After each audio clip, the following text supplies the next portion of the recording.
The gym lights cast long shadows across the polished floor as Marcus wiped down the bleachers, his calloused hands moving in practiced circles. Most people never noticed the janitor, the invisible man who made their world clean while they lived their lives. But tonight, someone would see him. Really see him. And nothing would ever be the same.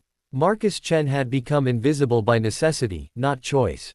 3 years ago, when his wife Sarah died from cancer, leaving him alone with their 6-year-old daughter Emma, he'd learned that grief makes you disappear.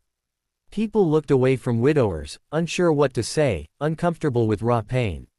So Marcus had folded himself into the background of life, working double shifts at Lincoln High School while Emma stayed with his mother, scraping together enough to keep them fed and housed in their tiny apartment on the south side. Tonight was the spring formal, and Marcus had drawn the short straw for cleanup duty. He didn't mind. The overtime meant he could buy Emma new shoes, real ones, not the thrift store kind that pinched her toes. He pushed his cart along the gymnasium's edge, collecting abandoned cups and wilted corsages, while teenagers swirled across the dance floor in a kaleidoscope of rented tuxedos and shimmering dresses. That's when he saw her. She sat alone in her wheelchair near the far wall, partially hidden behind a decorative column. Her emerald dress matched her eyes, and her dark hair fell in careful curls around her shoulders. She couldn't have been more than 15, but the loneliness on her face was ancient. Marcus recognized it. He'd seen it in his own mirror every morning for 3 years. The girl's fingers clutched her armrests as she watched couples spin past, her expression carefully neutral, the kind of neutrality that comes from years of practice at hiding hurt. A few students glanced her way, then quickly looked elsewhere, pulled back into their own orbits of friends and romance and belonging. Marcus knew he should keep working. It wasn't his business. He was just the janitor. But then the girl's face crumpled, just for a second, and she blinked hard against tears she refused to shed. In that moment, she looked exactly like Emma had at Sarah's funeral, desperately trying to be brave when the world felt impossibly cruel. His feet were moving before his brain caught up. "Excuse me," Marcus said softly, stopping a respectful distance from her wheelchair.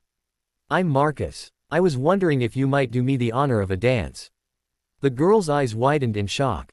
Up close, he could see the surprise warring with something else, suspicion, maybe, or the kind of wariness that comes from too many broken promises.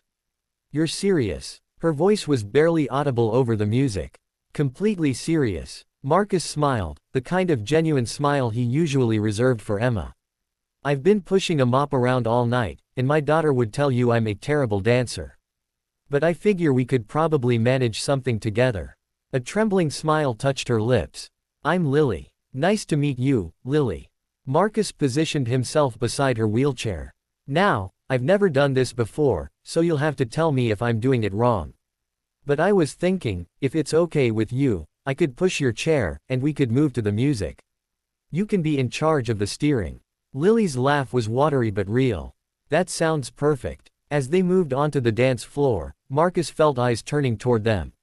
Some students smiled. Others whispered. He didn't care. He kept his focus on Lily, following her hand gestures as she directed their path across the floor, her face transforming from lonely isolation to something approaching joy. "Why did you ask me?" Lily said after a moment, her voice small and curious. Marcus considered his answer carefully. "My daughter's 6 years old. Her name's Emma, and she's the bravest person I know. When her mom died, she had to learn how to keep living in a world that suddenly felt scary and unfair. You remind me of her, not because of the wheelchair, but because I can see you're brave too." Sitting here alone, watching everyone else dance, that took courage. "I figured someone that brave deserved to dance." Lily was quiet for a long moment. "My mom's always telling me I'm brave. Sometimes I don't feel brave. Sometimes I just feel left out." "Yeah," Marcus said softly. "I get that. After my wife died, I felt left out of everything. Like the world was a party I wasn't invited to anymore. But you know what I learned? Sometimes you have to make your own invitation. You showed up tonight, in that beautiful dress, even though you knew it might be hard. That counts for something." They continued dancing, if their gentle movement across the floor could be called dancing, as the DJ transitioned into a slower song. Around them, couples pulled closer, but Marcus maintained his position behind Lily's chair, their unconventional dance a quiet rebellion against the ordinary. What Marcus didn't know was that Catherine Monroe stood in the shadows near the entrance, her Chanel suit and diamond earrings utterly out of place in a high school gymnasium. She'd arrived late, her phone still buzzing with messages from the office, prepared to collect her daughter and endure another lecture about her absence, her priorities, her failure to be the mother Lily deserved. Catherine had built a tech empire from nothing, turning a small software company into a billion-dollar corporation. She could negotiate with Fortune 500 CEOs and command boardrooms with a single glance. But she'd failed at the one thing that mattered most, giving her daughter a normal life. The progressive neurological condition that had stolen Lily's ability to walk had somehow stolen Catherine's ability to connect with her own child, as if grief and guilt had built walls between them neither knew how to climb.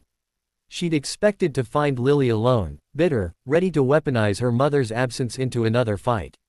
Instead, she found her daughter laughing, genuinely laughing, as a janitor in a worn uniform treated her like the most important person in the room.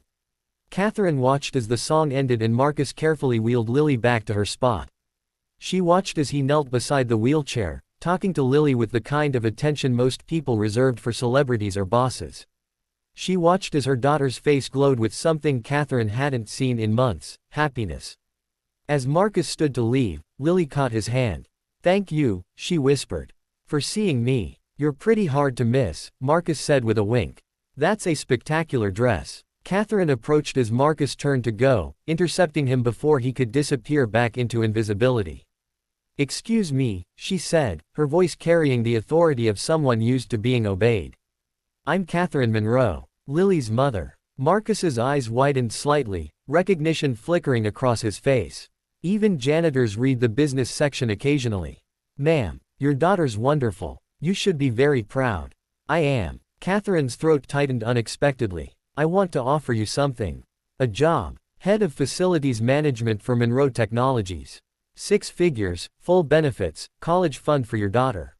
Marcus blinked, stunned. I don't understand. You gave my daughter something I haven't been able to give her in months, the feeling that she matters. That someone sees her beyond the wheelchair, beyond the diagnosis, beyond all of it. That's worth more than money, but money's what I have to offer." Catherine's composed mask cracked slightly. "Please, let me do this." Marcus looked back at Lily, who was watching them with bright, hopeful eyes. He thought about Emma, about the shoes she needed and the opportunities he couldn't provide. He thought about Sarah, who'd always told him his kindness was a gift, even when it felt like a liability. "On one condition," Marcus said quietly. "You dance with her. Right now. Your daughter needs her mother more than she needs anything else." Catherine's eyes filled with tears. She'd forgotten how to cry. Without a word, she crossed to Lily, kicked off her expensive heels, and knelt beside the wheelchair. "May I have this dance, sweetheart?" Lily's answer was to throw her arms around her mother's neck. As Marcus packed up his cleaning cart, he watched mother and daughter sway together on the dance floor, rebuilding bridges he hoped would never burn again. The job offer felt surreal, impossible, but real in the way that kindness sometimes circles back when you least expect it. His phone buzzed with a text from his mother. "Emma wants to know if you're bringing her pancakes for breakfast." Marcus smiled, typing back, "Tell her we're getting the fancy kind. We're celebrating." Sometimes the smallest acts of humanity create the biggest ripples. Sometimes a dance is just a dance, and sometimes it changes everything.